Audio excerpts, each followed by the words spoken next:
Assalamualaikum warahmatullahi wabarakatuh. Salam sejahtera untuk semuanya. Om Swastiastu, Namo Buddhaya, salam kebajikan.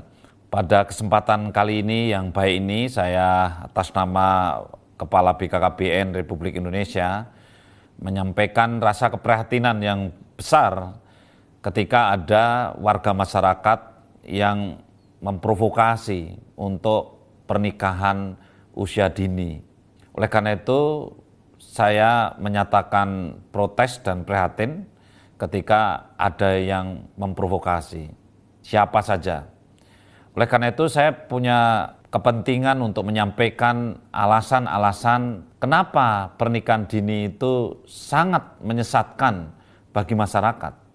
Karena yang pertama, yang perlu saya sampaikan bahwa Tuhan menciptakan manusia itu ada waktunya pertumbuhan, kapan tumbuh, kapan dia harus menghasilkan benih, dan kapan dia harus akhirnya mereproduksi kehidupan baru. Anak umur 12 tahun memang sudah menstruasi, rata-rata 12,5 tahun menstruasi. Tetapi pertumbuhan si anak perempuan ini sendiri itu belum selesai, jauh dari selesai. Sehingga ketika anak perempuan usia pertumbuhan ini hamil dan melahirkan, maka yang pertama musibah akan terjadi adalah apa? Proses persalinan, dia akan melahirkan anak itu sudah menjadi masalah. Karena apa? Banyak perempuan-perempuan yang panggulnya saja belum 10 cm, masih sempit karena pertumbuhannya belum sempurna, harus dilalui kepala bayi. Sehingga akhirnya terjadi persalinan macet. Kalau persalinan macet, maka terjadilah kematian bayi. Kalau Anda tinggal di kota, Anda bisa bilang saya segera ke rumah sakit. Tapi ingat, bangsa kita itu banyak sekali yang tinggalnya itu di pelosok-pelosok. Kalau persalinannya macet, maka malapetaka. Pertama adalah bayinya. Yang kedua, ketika perempuan-perempuan usia masih imut-imut, masih anak-anak, masih remaja, belum 20 tahun, kemudian hamil dan melahirkan, ternyata banyak yang terjadi. Pada saat melahirkan ini terjadi robekan, musibah. Karena jalan lahirnya pun belum sempurna. Kaku, masih kaku juga. Robek mulut rahimnya, perdarahan. Robek vaginanya, perdarahan. Kemudian menjadikan kematian karena perdarahan. Ini adalah bahaya yang kedua, kematian ibu karena perdarahan.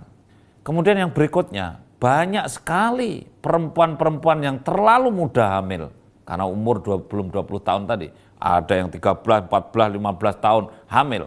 Ternyata banyak yang muncul penyakit namanya penyakit preeklamsia. Orang awam memang mengatakan keracunan kehamilan, tapi yang betul itu preeklamsi. Halilintar, mendadak, kakinya bengkak, tensinya naik, kemudian kejang pada saat hamil-hamil mendekati akhir kehamilan. Kemudian susah diselamatkan. Kematian ibu terjadi lagi. Dan ini perlu diketahui karena ini penting juga, bahwa orang-orang perempuan yang hubungan seks dan kawin pada usia masih 15 tahun, 16 tahun, 17 tahun, belum 20 tahun ini, rentan terjadinya kanker mulut rahim. Kalau kita mau tahu ya, di seluruh dunia itu, rata-rata di dunia, di negara-negara maju itu yang namanya kanker mulut rahim itu enggak menempati ranking 5 saja tidak. Tapi di Indonesia itu kanker mulut rahim itu ranking 2 setelah payudara. Kenapa terjadi begitu? Karena perilaku seksual yang tidak benar salah satunya. Sehingga akhirnya kita itu aneh akhirnya. Kanker mulut rahimnya menjadi juara. Padahal di negara-negara lain sangat langka.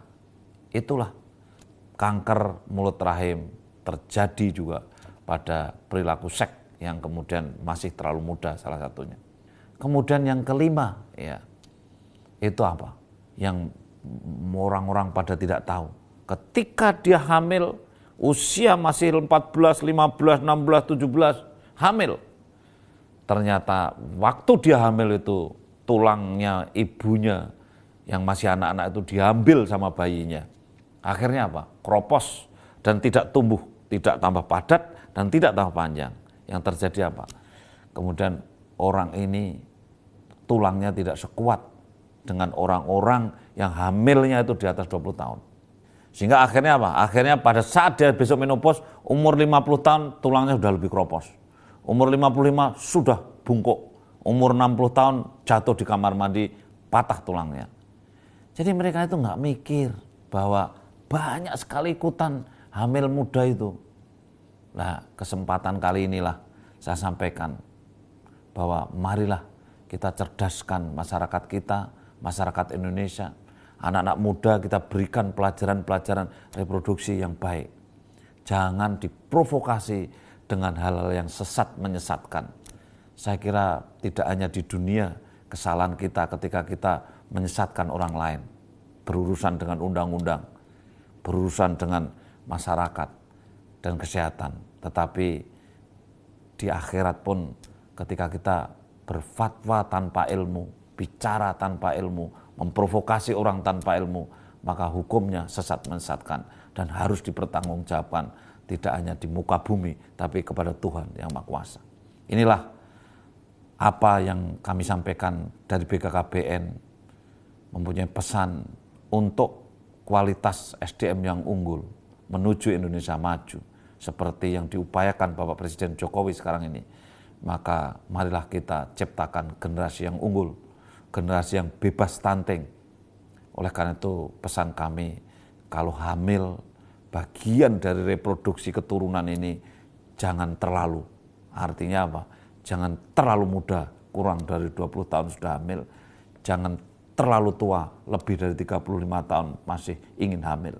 Jangan terlalu sering, jangan kurang dari 3 tahun jaraknya. Dan jangan terlalu banyak, 2 anak lebih sehat.